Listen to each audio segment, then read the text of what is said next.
प्रिय भाई और बहनों, आप सभी को जय मसीह की। जैसे कि भजन संहिता 103 का 2 में जब पढ़ते हैं, यहाँ पे इस प्रकार से लिखा है, हे मेरे मन यहोवा को धन्य कहा और उसके किसी उपकार को ना भूलना। सचमुच में कई बार मनुष्य परमेश्वर के उपकार को भूल जाते हैं।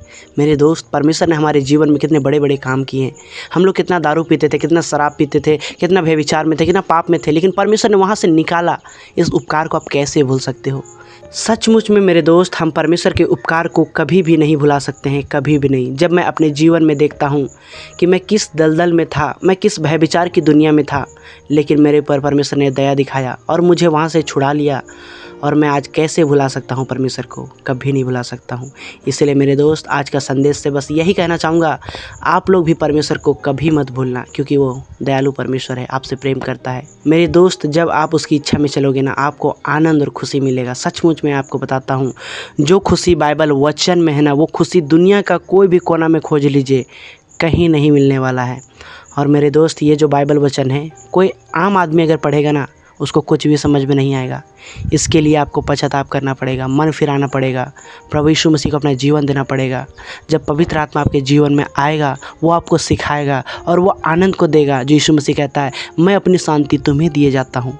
और वही शांति आज हमें मिलता है। लोग कहते हैं तुम तो दारू नहीं पीता है, लड़ाई नहीं करता है, सिनेमा हॉल नहीं जाता है, किसी शादी में डांस नहीं करता है, तुम कुछ भी इंजॉय नहीं करता जो संसार का चीज़ है, फिर तुमको खुशी कैसे लगता है, अपना जीवन में सुख इतना इत्मीनान से कैसे रह सकते हो। मेरे दोस्त, मुझे जो खुशी मिलता है ना, वो परमेश्वर की ओर से मिलता है, यहोवा की ओर से मिलता है, पवित्र आत्मा की ओर से मिलता है।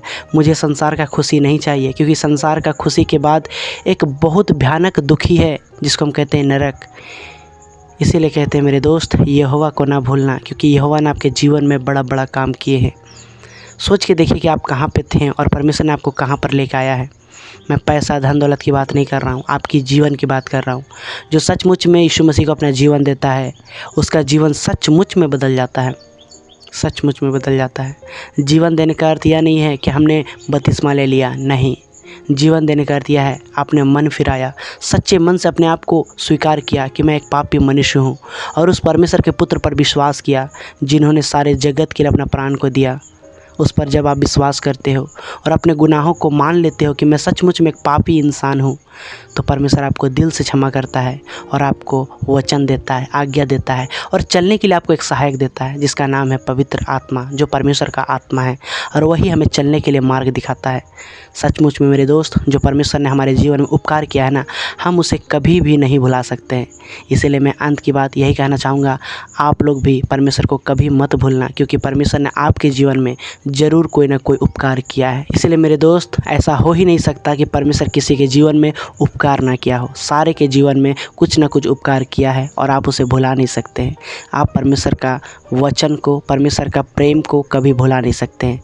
आपको पता है कि परमेश्वर ने जगत से कितना प्रेम किया, उन्होंने अपना एकलौता पुत्र को दे दिया, ताकि जो कोई उस पर विश्वास करे वह नष्ट ना हो, परंतु अनंत जीवन पाए। चलिए मेरे दोस्त, आज का वीडियो यहीं तक। प्रभु आप सभी को संभाले, आप सभी को आशीष दे। आमीन।